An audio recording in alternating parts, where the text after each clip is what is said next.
Hi guys, I'm Jonas, and this is my friend Patricia from Spain with her beautiful dog Ilmas. Welcome to Frankfurt, Patricia. You're a very good English speaker, but your writing skills need improvement. Let's go home and have a look at English punctuation. Okay, Patricia, the first thing to know is that you use commas to separate words and word groups with a series of 3 or more. Here is an example. Imagine your dog Ilmas. His 1 million estate has to be split among his brothers, comma, sisters, comma, uncles, comma, and nephews. Use commas to separate words and word groups with a series of 3 or more. You got it! Check mark, Patricia. Well done! The next rule is about the usage of commas in dates. We use a comma to separate the day of the month from the year. Here is the example.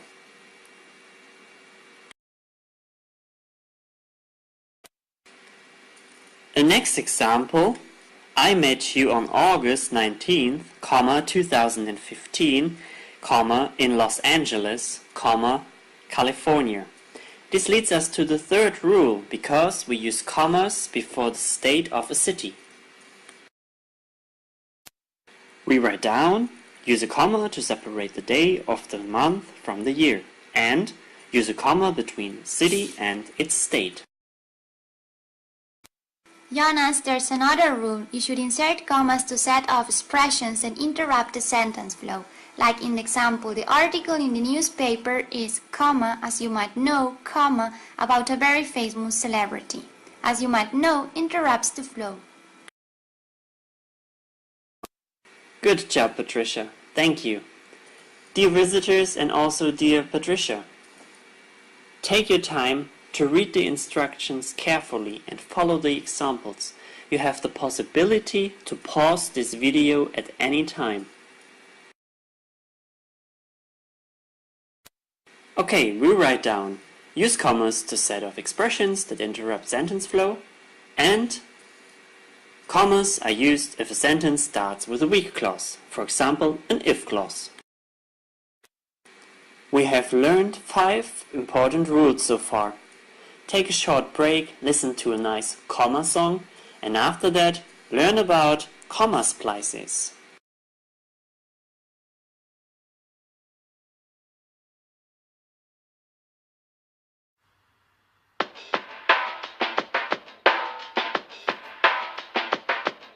Today I feel like learning about commas. I just wanna work at my desk.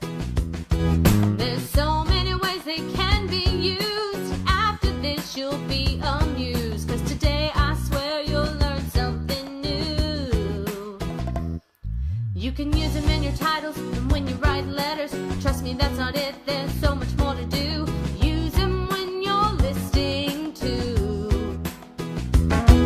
I'll be lounging at my desk just working on my commas, using all my rules, don't need all the drama. Use them to separate parts of sentences. Oh yes, I did it, I did it, I did it, I just learned. Today I feel like learning about commas. I just wanna work at my desk. There's so many ways they can be used. After this you'll be amused. You can use a comma to separate a statement from a question. Ooh, ooh, ooh, from a question. Ooh, ooh, ooh, ooh, ooh. When beginning sentences with introductory words such as yes, well, hey, or now. Now you see it's so easy. Oh my god, it's so easy. You have to use commas to surround degrees. I know that y'all are smart and you'll learn the rules like me. A comma goes between cities and states. Oh yes, I did it, I did it, I did it, I just learned. Today I feel like learning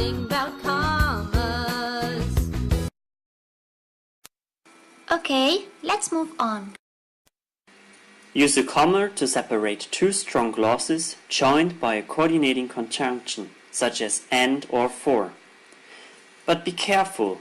In rule number 7, you will learn something about comma splices, which a lot of non-native speakers do. A comma splice is an error caused by joining two strong clauses with only a comma, instead of separating the clause with a conjunction, a semicolon, or a period. Time flies when we are having fun, semicolon, we are always having fun. No comma splice anymore. Here you can see 3 correct versions of the sentence. The first one uses the semicolon.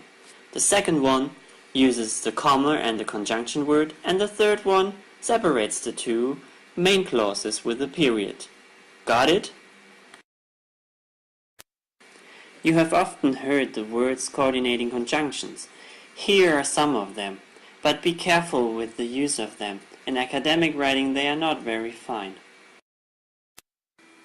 To make our sentence more fluent, we often use introductory words. But be careful, after introductory words we usually put a comma. Introductory words are words such as furthermore, comma, suddenly, comma, moreover, comma.